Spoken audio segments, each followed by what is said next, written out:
Ya, udah. Nah, yuk. Ya Umi, gimana agenda buka hari ini nih? Kayaknya seru banget tadi.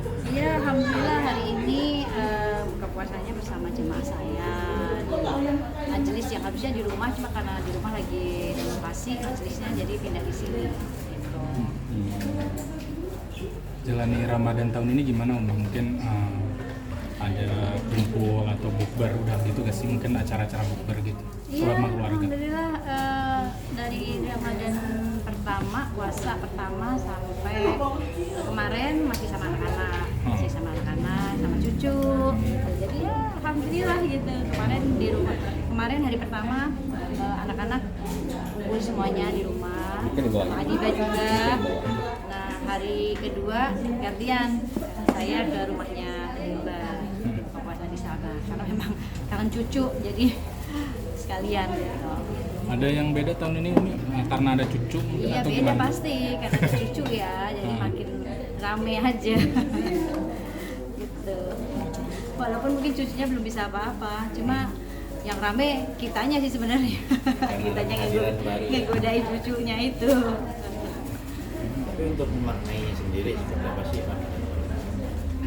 Sebenarnya hampir sama ya dengan Ramadan sebelumnya gitu. Cuma mungkin jangan sampai Ramadan tahun ini membawa penyesalan kalau kita belum maksimal ibadahnya. Biasanya kan penyesalan itu datang terakhir ya, ketika Ramadan sudah pergi berlalu baru tuh ya Allah belum khatam Quran, ya Allah belum ini gitu.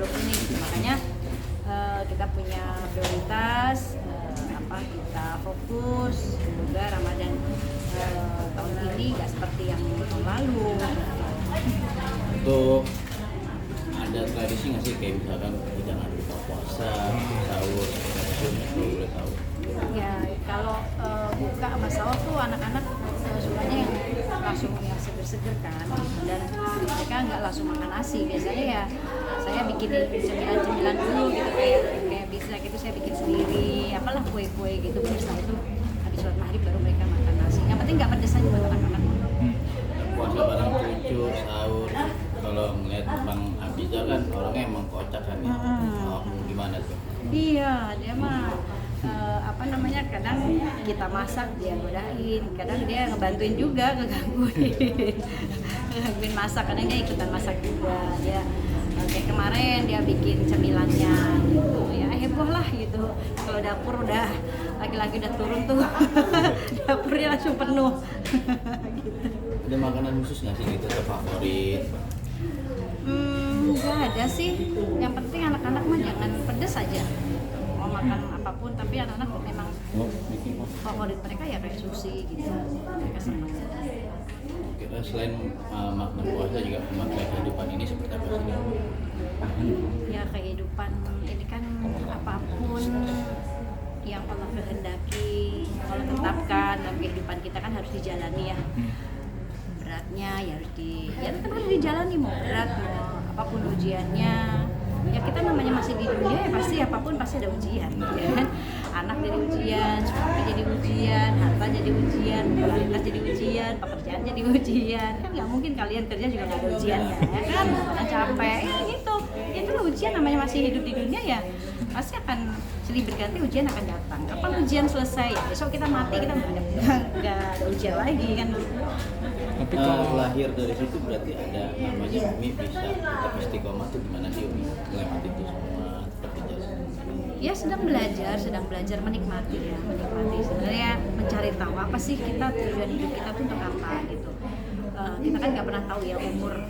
Saya kan istilahnya begini, dengan segala apa yang pernah terjadi dalam kehidupan saya, sebuah kehilangan itu membuat saya banyak berpikir bahwa Allah tuh kapanpun bisa mengambil apa yang bukan milik kita, karena kan kadang manusia merasa memiliki ya, padahal semuanya kan milik Allah. Kita cuma manusia, cuma punya yang kita miliki hanya dosa sama amal saja gitu. Makanya selalu berpikir dengan kehilangan apapun gitu. Saya pernah mengalami ya, kehilangan suami, kehilangan orang tua, kehilangan harta ya, dengan seisi-isinya. Jadi akhirnya berpikir bahwa oh ya Allah kapanpun bisa mengambil apa yang menjadi yang kita bilang itu milik kita, padahal kan sejatinya itu milik Allah sendiri, kembali lagi kepada Allah.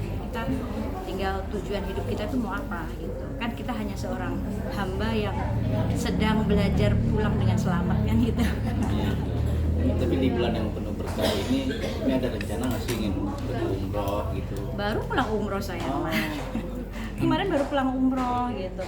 Jadi kalau untuk Ramadan ini enggak sepertinya, karena kan pengennya sih umroh sama anak-anak kalau Ramadan, cuma kan satu kendalanya cucu juga masih kecil, nggak mungkin ditinggal gitu, dan ada yang sibuk juga dengan syutingnya. Jadi kayaknya udah Ramadan kita ke umroh dulu karena kemarin baru umroh. Tapi kalau kerjaan gimana Umi? Dibatasi atau ada jam waktu gitu kalau bulan puasa? Kerjaan saya hanya pagi sama siang aja, sore udah harus di rumah. Di dapur gitu sih? Iya benar. Terus kalaupun nggak ngambil luar kota, kalaupun misalkan masih di daerah yang terjangkau Bandung misalkan harus PP, karena sahur saya harus di rumah karena anak-anak saya walaupun udah gede-gede harus dibangunin. Nyalain alarm tidur lagi ya. Jadi Uminya harus naik turun tangga bangunin satu-satu di kamar. Sebulan full berarti Umi? Iya sih ada acara, cuma ya sore nggak ngambil gitu.